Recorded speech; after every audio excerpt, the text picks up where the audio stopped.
दोस्तों जय हिंद। कोरोना से पूरे देश का हाल बेहाल है, लेकिन इसी दौर में हमारे प्रधानमंत्री रैलियां करना नहीं छोड़ सकते। कुंभ स्नान चल रहा है, लोग अभी भी कोरोना से प्रभावित हो रहे हैं और जिस तरह से मामले तेजी से बढ़ते चले जा रहे हैं, इलेक्शन कमीशन की ये जिम्मेदारी बनती है कि तमाम चुनावों को रद्द कर दें, जो बचे हुए चुनाव हैं उनको एक साथ करा दें। लेकिन नहीं, सांप्रदायिकता भी इसी इलेक्शन के साथ जो है चरम पर है। और हम आपको अभी एक वीडियो दिखाएंगे जिसमें एक मौजूदा सांसद है और वो ये कह रहा है कि वोट दीजिए, मुसलमानों को एक वोट ना जाए। यानी कि जो भी वोट है उस तमाम वोट एक तरफा पड़े, लेकिन एक भी वोट मुसलमानों को नहीं जाना चाहिए। लेकिन इन्हीं सांसदों, विधायकों, जनप्रतिनिधियों के समूह से ये पूछना चाहिए कि ये बताओ, जो शमशान घाट में जो लाशें जल रही हैं वो क्या मुसलमानों की हैं? उन्हें पूछना चाहिए, ये बताओ, लखनऊ में, बनारस में जो घाटों पर लोग जल रहे हैं मरे हुए, क्या वो मुसलमान हैं? लेकिन नहीं, ऐसा कुछ समझ में नहीं आ रहा है। लोगों को चुनाव के मूड में अब ये होश हवास नहीं रहा कि हमारे नेताओं से ये पूछना चाहिए कि ये बताओ, ना दवाई है, ना वेंटिलेटर है, ना ऑक्सीजन है, आखिर किस बात का आप हिंदू नाम का जाप लगा रहे हैं? आखिर आप किसके लिए सेवा कर रहे हैं? जब आपको मुसलमानों से इतनी नफरत है कि मुसलमानों को एक वोट नहीं जाना चाहिए, तो आखिर ये सवाल तो बनता है कि फिर आप हिंदुओं के लिए कितना कर रहे हैं? तो जाहिर सी बात है, अगर हिंदू सिर्फ वोट देने के लिए है तो फिर हिंदू अपना भविष्य खुद तय कर ले कि आखिर उसे ऐसे नफरती लोगों के साथ जीना है या फिर सौहार्द बना करके एक दूसरे को गले लगा करके जीना है। क्योंकि हम तो यही जानते हैं कि ये देश हमेशा से एक दूसरे को जोड़ने वाला रहा है। लेकिन अगर तोड़ने वालों का सिलसिला ऐसे ही बना है तो तोड़िए शमशान घाट पर जल रही लाशों के क्रम को, तोड़िए, क्योंकि वहां तो लाशों को जलाने के लिए भी वेटिंग चल रही है। और जिस तरह से दवाइयां खत्म है, ऑक्सीजन नहीं है, वेंटिलेटर नहीं है, अस्पताल में बेड नहीं है, ये बताइए कि क्या वो हॉस्पिटल किसी मुसलमान को बेड देने से मना कर रहे हैं, या ऑक्सीजन मुसलमानों ने कब्जा कर रखा है, या बेड पर मुसलमानों ने कब्जा कर रखा है?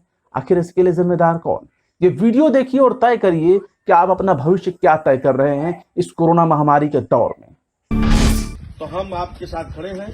जैसे आज मैं आया हूँ, इस आने का हमारा मकसद यही है कि आप लोगों का हौसला बुलंद रहे।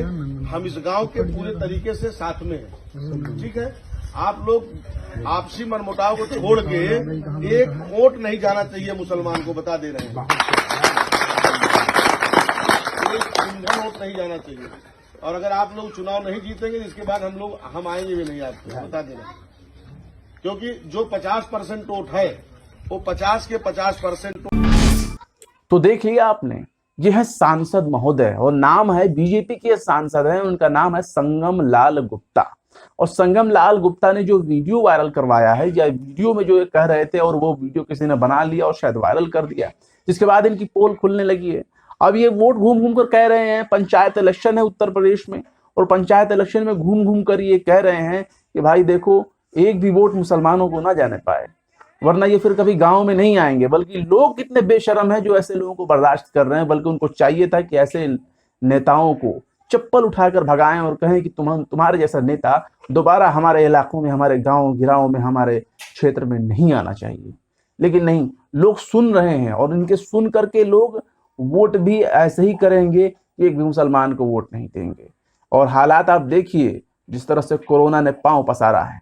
आप ये तय करिए कि बीजेपी के कितने नेता या जो भी आपके जनप्रतिनिधि हैं, विधायक हैं, सांसद हैं, कितना आपका साथ दे पा रहे हैं। अस्पतालों में बेड नहीं है, ऑक्सीजन नहीं है, वेंटिलेटर नहीं है, यहाँ तक कि दवाइयाँ तक नहीं है। आखिर अस्पताल कहाँ रहे?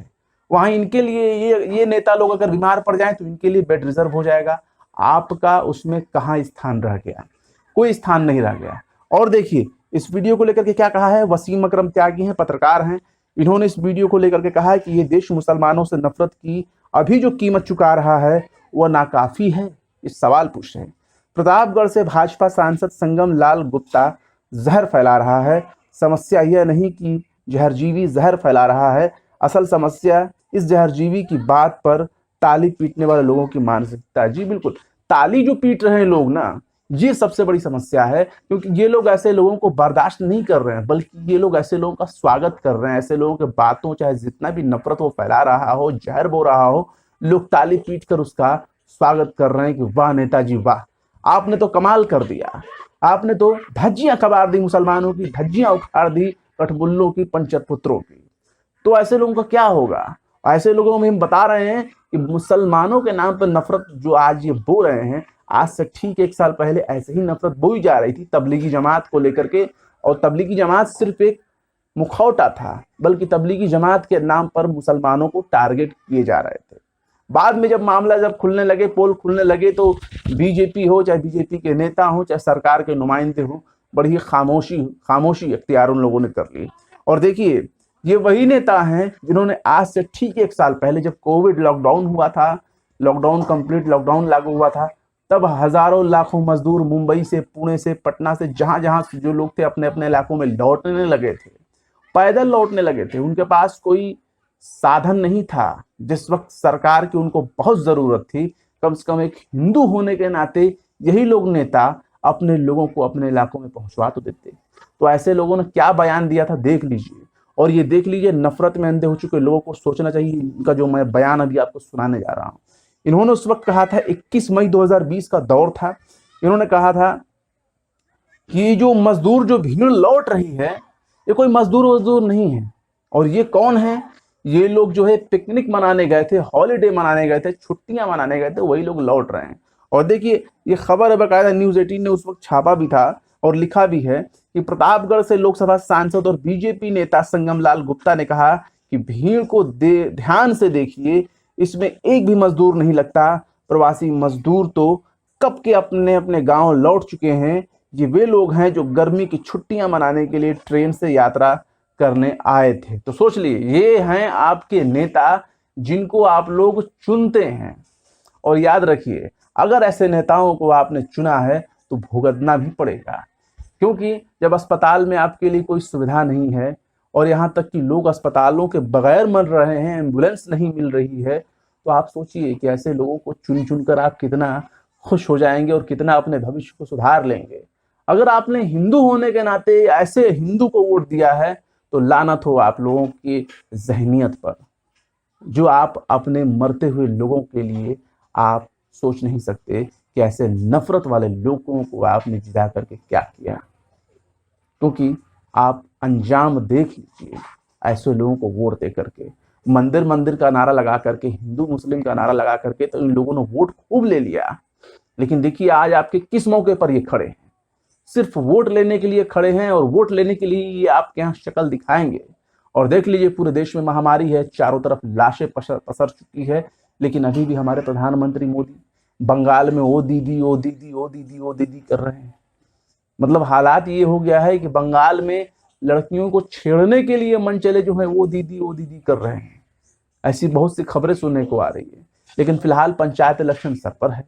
देखना होगा कि लोग अपने जहनियत का कितना इस्तेमाल करते हैं, अपने दिमाग का कितना इस्तेमाल करते हैं, और ऐसे जहनियत, नफरत, भड़काऊ बयान वाले लोगों को की बातों पर कितना गौर करते हैं, ये जरूर देखिएगा। फिलहाल सब कुछ आप सोच समझ कर वोट करिए। आपके दिमाग पर ऐसे लोग अब हावी हो रहे हैं, तो आप अपनी किस्मत के लिए खुद जिम्मेदार हैं। फिलहाल आप इस वीडियो के बारे में क्या सोचते हैं, कमेंट बॉक्स में जरूर बताएं। वीडियो पसंद आए तो लाइक करें, शेयर करें। विभाग की निष्पक्ष और स्वतंत्र पत्रकारिता को सपोर्ट करने के लिए आप हमारे यूट्यूब चैनल टाइम्स मेल को जरूर से जरूर सब्सक्राइब करें। फिर मिलते हैं किसी और वीडियो में एक नई खबर के साथ।